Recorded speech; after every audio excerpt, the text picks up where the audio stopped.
दोस्तों आज के इस वीडियो में हम लोग बात करने वाले हैं कि जो ये माइग्रेशन सर्टिफिकेट होता है, जिसको हिंदी में कहते हैं प्रवर्जन प्रमाण पत्र, ये माइग्रेशन सर्टिफिकेट क्या होता है, ये कहां से मिलता है, कब मिलता है, इसकी जरूरत कहां पड़ती है।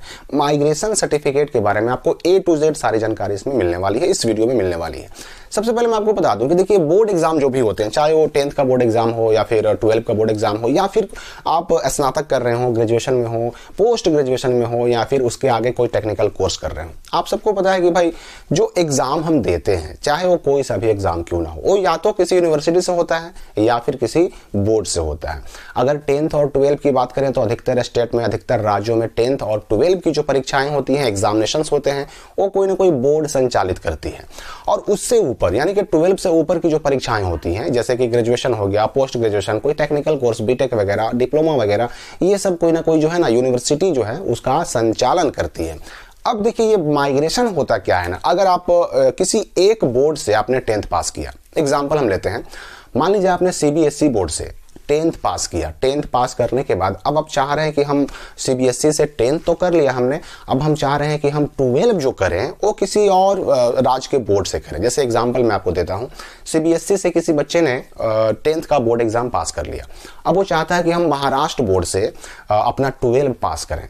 तो ये महाराष्ट्र बोर्ड के किसी स्कूल में जब वो नाम लिखवाने जाएगा, एडमिशन करवाने जाएगा, तो सारे प्रमाण पत्रों के साथ साथ, सारे कागजात, सारे डॉक्यूमेंट के साथ साथ उससे माइग्रेशन सर्टिफिकेट भी मांगा जाएगा। या चाहे वो एडमिशन के टाइम मांगा जाए, रजिस्ट्रेशन के टाइम मांगा जाए, फॉर्म फिलअप होने के टाइम में मांगा जाए, लेकिन मांगा जरूर जाएगा। क्यों मांगा जाएगा?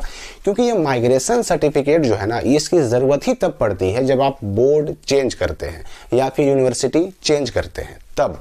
अब यहां पर आप इस बात को और डिटेल से समझिए। मान लीजिए किसी ने CBSE बोर्ड से 10th का बोर्ड पास कर लिया, 10th बोर्ड एग्जामिनेशन पास कर लिया, 12 बोर्ड एग्जाम उसको पास करना है, अब 12 करना है, जाहिर सी बात है कि 10 के बाद 12 होगा भाई।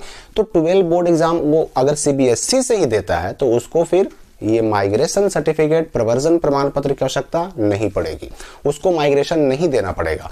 लेकिन जैसे ही वो 12 अब कर लिया, 12 उसने CBSE बोर्ड से कर लिया, अब अगर मानते हैं कि वो ग्रेजुएशन करना चाहता है किसी दूसरे यूनिवर्सिटी से, जाहिर सी बात है कि भाई CBSE से ग्रेजुएशन तो होता नहीं है, किसी बोर्ड से केवल 12 तक की परीक्षाएं होती हैं, तो अब वो किसी न किसी यूनिवर्सिटी में नाम लिखाएगा।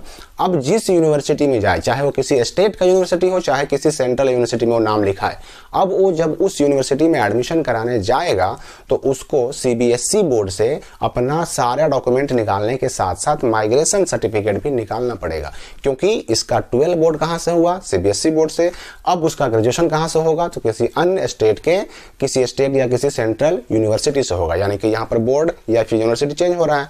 तो एक लाइन में आप याद रखिए कि ये माइग्रेशन सर्टिफिकेट हर उस वक्त, हर उस जगह जरूरत पड़ेगी जहां पर आपका या तो बोर्ड चेंज होगा या यूनिवर्सिटी चेंज होगी, आपको इसकी जरूरत पड़ेगी। एग्जाम्पल मैं एक और आपके सामने रखता हूं। मान लिया आपने मुंबई यूनिवर्सिटी से ग्रेजुएशन अपना कंप्लीट कर लिया और अब आप बीएड करना चाह रहे हैं, और बीएड आप कर रहे हैं कहां से? तो JNU से। एग्जाम्पल मैं रख रहा हूं आपके सामने, मुंबई यूनिवर्सिटी से आपने किया ग्रेजुएशन और अब जो है दिल्ली के किसी यूनिवर्सिटी से, DU से, दिल्ली यूनिवर्सिटी से आप चाह रहे हैं कि हम बीएड करें।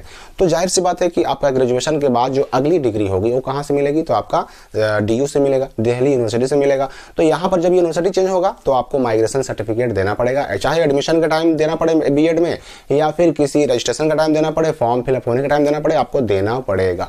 तो माइग्रेशन सर्टिफिकेट की जरूरत तब पड़ती है जब आप या तो बोर्ड चेंज करते हैं या फिर यूनिवर्सिटी चेंज करते हैं। और अगर आप लगातार एक ही बोर्ड में पढ़ाई कर रहे हैं तो जब तक आप उस बोर्ड में पढ़ते रहेंगे, चाहे जितना आगे तक वो बोर्ड पढ़ाई करवाता हो, आप जब तक उसमें पढ़ते रहेंगे आपको ये माइग्रेशन सर्टिफिकेट की जरूरत नहीं पड़ेगी। लेकिन जैसे ही आप उसको चेंज करेंगे जरूरत पड़ेगी। उसी प्रकार से अगर किसी यूनिवर्सिटी से पढ़ाई कर रहे हैं, जितनी पढ़ाई उस यूनिवर्सिटी में लगातार करते रहें, कोर्स जितना भी चेंज हो उससे कोई फर्क नहीं पड़ेगा।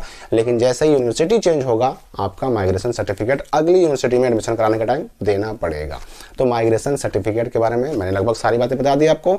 ये मिलता कहां से है? तो जहां से, जिस बोर्ड से आप जो सर्टिफिकेट ले रहे हैं, जो डिग्री ले रहे हैं, उस बोर्ड से जब आप पढ़ाई छोड़ेंगे, खत्म करेंगे, तो वहीं से आपको माइग्रेशन मिलेगा और अगले बार जहां एडमिशन करा रहे हैं वहां आपको जमा करना पड़ेगा। तो ये बात समझ गए होंगे आप लोग। फिर भी कोई डाउट अगर है तो कमेंट में पूछ सकते हैं। मिलते हैं अगली वीडियो में एक नई जानकारी के साथ।